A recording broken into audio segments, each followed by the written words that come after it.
pag nakita nila tong girl na to, na super sexy yung mga pinopost, ganyan, parang sabihin niya, parang ganyan lang yung meron siya, katawan lang yung meron siya.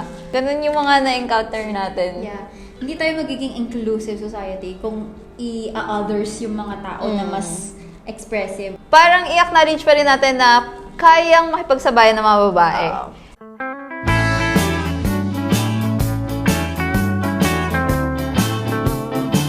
Hello! I'm Shai. I'm Elle. And I'm Kyla. And welcome to Upuan Natin Yan. where we sit and discuss anything and everything under the sun. This show is brought to you by Metro Viral!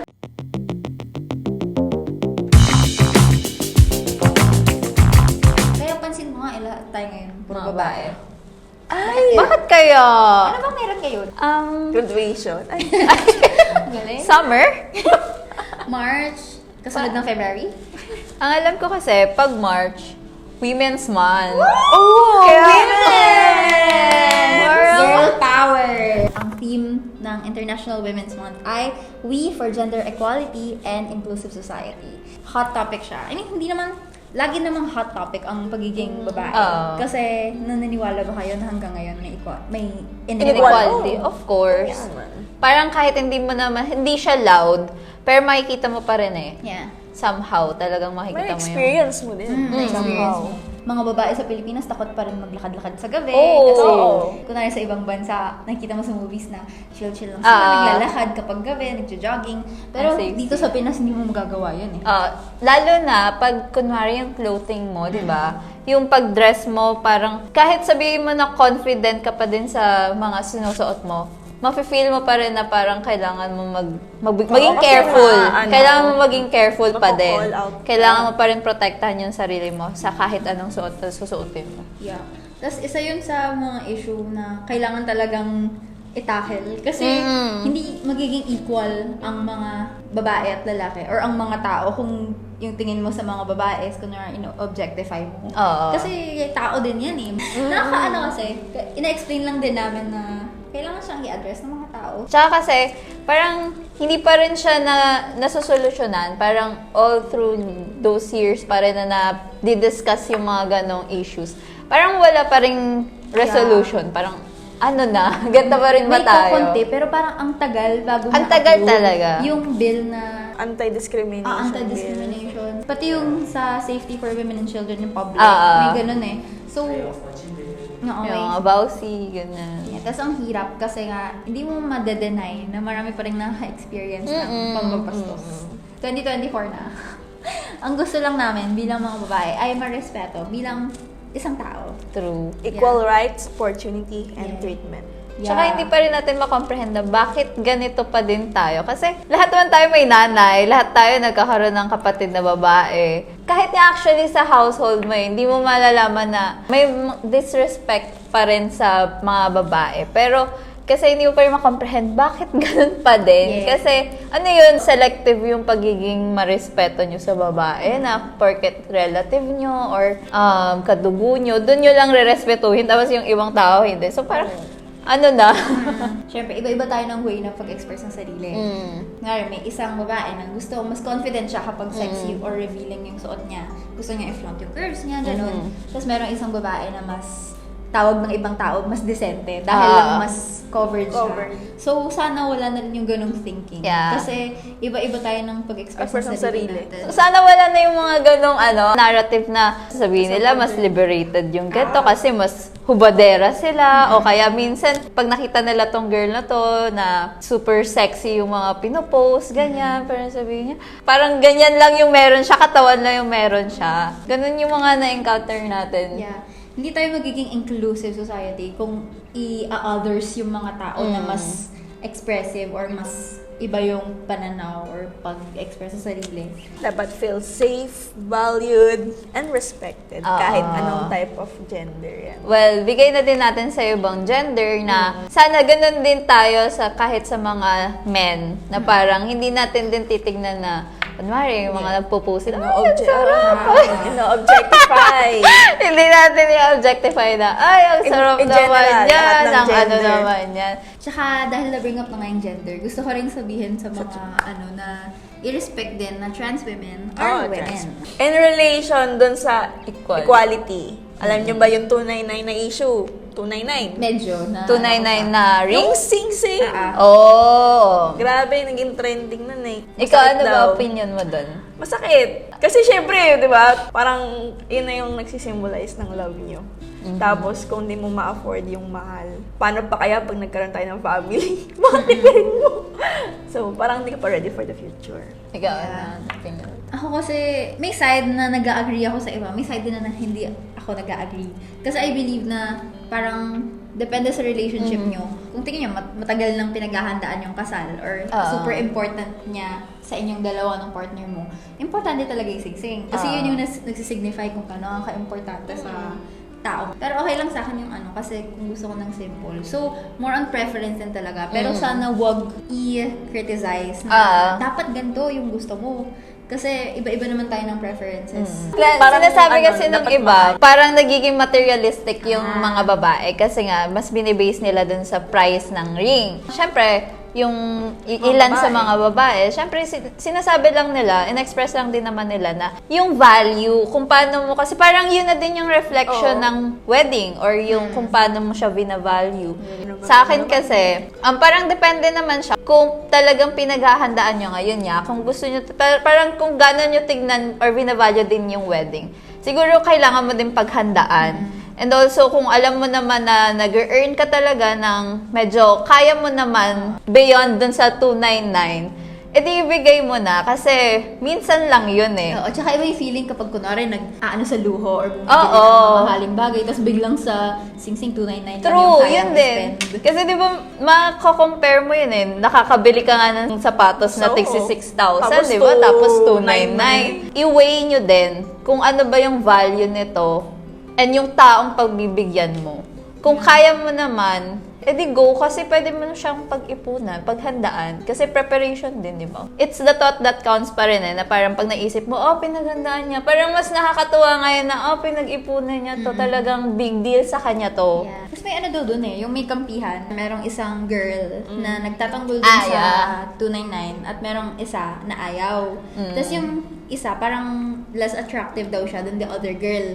Tapos, inaatake nila yung less attractive girl na parang sinasabi, ba't ang taas-taas ng standards mo? Eh, hindi ka naman kagandahan. Parang yung sinasabi ng ibang tao. Right. Ano pa rin yun talaga? Nasa preferences ng tao. So, hindi mo pwedeng sabihin na dahil less attractive lang siya than other girls, hindi na siya pwedeng magkagusto sa mamahaling singsing. And also, i-add ko lang doon, kasi you have to be prepared pag nakipag-date ka eh. Pero wait, napansin namin na maraming nanonood na hindi pa nakasubscribe sa aming channel. So before we continue, click that subscribe button and hit that notification bell para updated kayo sa mga latest videos namin! In relation dun sa kampihan, anong masasay niyo sa equality sa workplace, sa family and friends? So workplace, like yung wages, meron kasing cases talaga na mas mataas yung wage ng mga lalaki kaysa sa babae. Although hindi ako, personally, hindi ako part ng ganung workplace, pero maraming ganun yung kwento. So, hindi siya fair. Kasi, may mga case naman na hindi pantay workload. I think dapat yung wage is equal. Equal Kung pa gaano rin. kalaki yung Oo, ginagawa mong tama. work. Ganun. Sa family, yung mga anak na lalaki, mas may freedom. Tapos pag anak na babae, sobrang strict ng mga parents. Parang lagi kang kailangan mag-report kung nasan ka kasi mas Update, oo. mas vulnerable ka, mas frail ka. Although, Well, nagigets naman natin gets naman yun. na in technicality, mas strong naman talaga ang mga lalaki physically. Iba kasi yung lakas ng mga babae, more on emotionally. Sana, parang sa mga family, wag maging hindrance yung gender. Kumbaga kasi hindi, may mga babae naman kasing strong talaga, kaya nila yung sarili nila. May mga lalaki din na may pagka-fragile din na kailangan din silang ingatan. And also yung sa mga other genders din. Sana walang discrimination kasi hindi naman tayo lahat pare-pareho ng capacity. parang may mga iba na kahit, despite sa gender nila, may mas purpose sila, mas may worth sila. I mean, mas may na-aambag sila sa lipunan. Yung feminism, hindi siya for women lang. Ang feminism is fight for equal rights to be respected at the same level as men. So sana sa iba, i-open nila yung mind nila na kapag pinaglalaban ng mga babae, yung rights nila, it doesn't mean na tatapakan namin yung rights or nyo tama na as lang kami men. palagi. Oo. Yun nga, respect the fight for equal rights. Tsaka yung may plans daw kasi ata, pero may plan na i-propose yung mga menstruation leaves, ganon. Tapos, meron kasing mga nagsasabi, although may cons and pros yun, may mga nagsasabi na bakit daw kailangan ng special leave ng mga babae.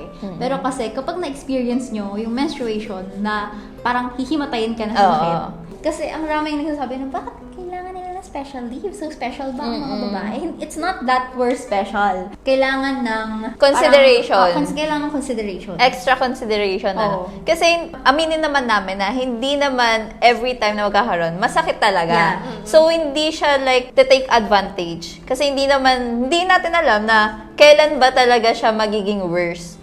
So, sana lang may consideration na pag may times na sobrang worse Sakit, siya, baka pwede, di ba? So, tingin nyo ba ang Pilipinas inclusive society? Not yet. Not yet. Progressing. Pero may progress. Progressing kasi nakikita naman natin ngayon na parang mas na-acknowledge na yung mga all genders. Nagkakaroon na tayo ng Pride Month, di ba? Yes. Oo. Pride March. Tsaka marami ding orgs na naglalaban for women's rights sa bansa na mas nakikilala na like Gabriela and other orgs. Siguro yung sa presidency. Simula't simula naman, di ba? Naging issue naman na yung pagkakaroon ng yung voting pa nga lang, di ba, ng mga kababaihan. Nagkaroon na ng talagang discrimination na hindi pwedeng bumoto ang mga babae. Until nagkaroon na lang din, nag-progress na lang din. Ay, nakakatakbo na din yung mga babae. I think hindi pa siya sobrang na-acknowledge ngayon. Kita naman natin, talagang iba pa rin yung mindset nila kapag babae. Na mahina, low IQ, di ba? Mababa yung tingin nila sa atin. Pati yung term na ginagamit na parang pagbabae daw sensitive. Yeah. Pag sinabi mong sensitive, parang mas in tune ka lang sa emotions mo. Hindi naman parang sign of weakness ang pag-iyak. Parang i-acknowledge pa rin natin na kayang makipagsabayan ng mga babae. Dapat na set aside yung gender, I think. Lalo na yun sa presidency. Kasi wala naman yun dun eh. Nasa ganito yun eh. Yeah. So, kung kaya naman makipagsabayan in that aspect, di ba? Hindi na kailangan i-consider na, baka sensitive yan, ganyan. Pero isa din sa mga gusto kong sabihin para sa celebration ng Women's Month is yung masaya maging babae. Like, may times na parang hindi. Yun nga, pagdating sa mga period. Nakatakot. Tsaka yung na sa mga labas. manak, o sa labas. Ganun, nakakatakot. May times na mahirap ng babae, pero may times din na ang saya maging babae. Masaya maging babae. Iba yung Feeling ng pagiging babae. Parang may fulfillment. Kasi like, pag sa nanay, nurturing. Pag sa lola, nurturing din. Pakain ka masarap. And then kapag sa romantic relationships, iba kasi yung nagagawa iba na ng pa-provide. Yung ilaw ng tahanan. Yeah, iba yung pagiging emotionally strong. Pero sa hindi maging babae, kapag na-discover mo yung sarili mo. May times, na ngayon, pag kunwari, tumatanda ka, parang na-realize mo na, kaya ko din pala yung ganito. Yeah. Kaya ko rin pala na ganyan, na kahit walang lalaki, parang walang tulong ng lalaki, parang kaya ko naman yung sarili ko. Parang sa'yo maging independent lang talaga, na strong independent talaga. Dati kasi, syempre may mga babae na kino-compare yung sarili sa ibang babae in a negative way. Tapos minsan, kapag nanonood ako sa TikTok, may times na parang, syempre, may insecure pa rin ako. Pero ang saya maging inspired by other women na strong din. I am Kyla and I will be stronger and continue to be strong. I am Shy and I am a woman of expression. I am Elle and I'm independent. Thank you for watching Metro Viral! If you want us to talk more about anything, you can suggest any topics sa comment section below. See you in our next episode! Bye!